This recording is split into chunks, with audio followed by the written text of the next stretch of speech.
আজকে আপনাদের দেখাবো ক্রিকেট ইতিহাসের 10টা এমন মোমেন্ট যা দেখে আপনার মাথা ঘুরে যাবে। নাম্বার 10, ওল্ড ট্রাফোর্ডের পিচ। ব্যাটসম্যান অভিজ্ঞ মাইক ক্যাডিং, বোলার একজন স্বর্ণকেশী তরুণ অস্ট্রেলীয় শেন ওয়ারেন। ওয়ারেন বলটা ছুড়লেন, বলটা লেগ স্ট্যাম্পের প্রায় 1 ফুট বাইরে ড্রপ খেলো। গ্যাটিং ভাবলেন ওটা বাইরে যাবে, তাই ব্যাট সরিয়ে নিলেন, কিন্তু মুহূর্তের মধ্যে বলটা যেন সাপের মতো মোচড় দিয়ে ঘুরে এসে ব্যাটিংয়ের অফ স্ট্যাম্পের বেল উড়িয়ে দিল। গেটিং কয়েক মিনিট স্তম্ভিত হয়ে দাঁড়িয়ে রইলেন। ক্রিকেট বিশ্ব দেখলো জাদুর এক ডেলিভারি, যাকে বলা হয় ball of the century. Number 9, saint কিটসের ছোট স্টেডিয়াম। বোলার নেদারল্যান্ডসের ড্যান ফন বার্নস। গিব সেদিন যেন প্রতিজ্ঞা করেছিলেন বল গ্যালারির বাইরে ছাড়া ফেলবেন না। প্রথম বল ছক্কা, দ্বিতীয় বলও ছক্কা, এভাবে একে একে 6টি বলই সীমানার উপরে আছড়ে পড়ল। ওয়ানডে ক্রিকেটে প্রথমবার কেউ 1 ওভারে 36 রান নিল। গিবস হাসছিলেন, আর বোলার ফন বার্নস অসহায়ের মতো আকাশের দিকে তাকিয়ে ঈশ্বরকে ডাকছিলেন।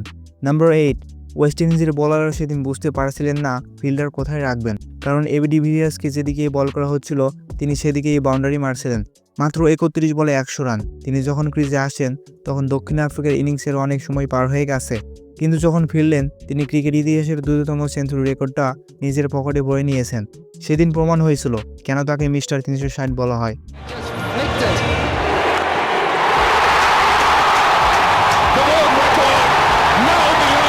নাম্বার 7, দিল্লির ফিরোজ শাহ কোটলা মাঠ। প্রতিপক্ষ চিরপ্রতিদ্বন্দ্বী পাকিস্তান। ভারতের জেতার জন্য উইকেট দরকার। একে একে পাকিস্তানের সব ব্যাটার ফিরে যাচ্ছেন, আর সবকটি উইকেটের পাশে নাম একজনই, অনিল কুম্বলে। 10 জন ব্যাটারকে একাই ড্রেসিং রুমে ফেরত পাঠালেন তিনি। ইতিহাসের মাত্র দ্বিতীয় বোলার হিসেবে টেস্টের এক ইনিংসে 10 উইকেট নেওয়ার সেই দৃশ্য আজও ভারতীয় ক্রিকেটের শ্রেষ্ঠ বীরত্ব গাথা।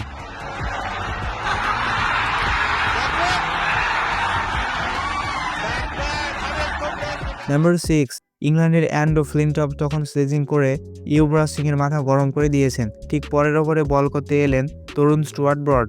ইউবরাজ যেন বডির ওপর সব রাগ ঝাড়লেন। প্রথম বল আকাশে ছক্কা, দ্বিতীয় বল সীমানার বাইরে।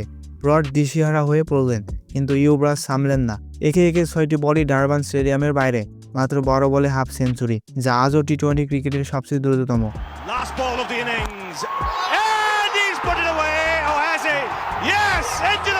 নাম্বার 5, ক্রিকেট ইতিহাসে রান মেশিন যদি কাউকে বলতে হয় তিনি ব্রায়ান লারা।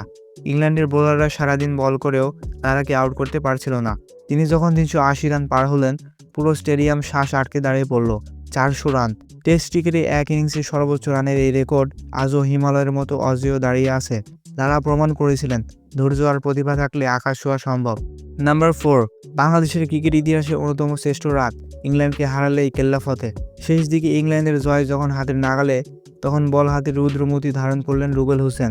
1 ওভারে 2 উইকেট। স্টুয়ার্ট ব্রড আর জেমস অ্যান্ডারসনের স্ট্যাম্প উফিয়ে দিয়ে রুবেল যখন দৌড়ে দিলেন, সেই সাথে দৌড়েছিল পুরো 16 কোটি মানুষের স্বপ্ন। বাংলাদেশ প্রথমবার কোয়ার্টার ফাইনালে।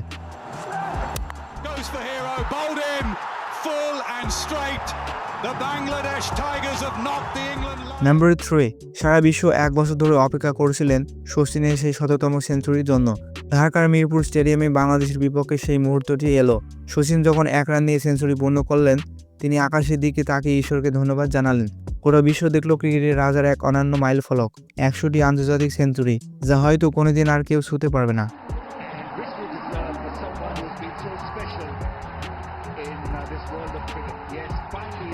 নাম্বার 2, ফাইনালের আগে কেউ ভারতকে পাত্তাই দেয়নি। লক্ষ্য মাত্র 184 রান, সামনে অপরাজয় ওয়েস্ট ইন্ডিজ। কিন্তু যখন ভিপ রিচার্জ ধুমধারাক্কা খেলেছিলেন, তখন অধিনায়ক কপিল দেব প্রায় 20 গজ পেছনে দৌড়ে গিয়ে এক অবিশ্বাস্য ক্যাচ ধরলেন। সেই এক ক্যাচে লর্ডসের বাতাস বদলে গেল। 43 রানে জিতে ভারতের সেই প্রথম ট্রফি জয় এশিয়ার ক্রিকেটের মোড় ঘুরিয়ে দিয়েছিল। নাম্বার 1, ক্রিকেটের ইতিহাসে এর চেয়ে বড় থ্রিলার আর হতে পারে না। 50 ওভারে খেলা টাই হলো, সুপার ওভারও টাই। তখন এক অদ্ভুত নিয়ম, বেশি বাউন্ডারি মারা দল জিতবে। ইংল্যান্ডকে জয়ী ঘোষণা করা হলো।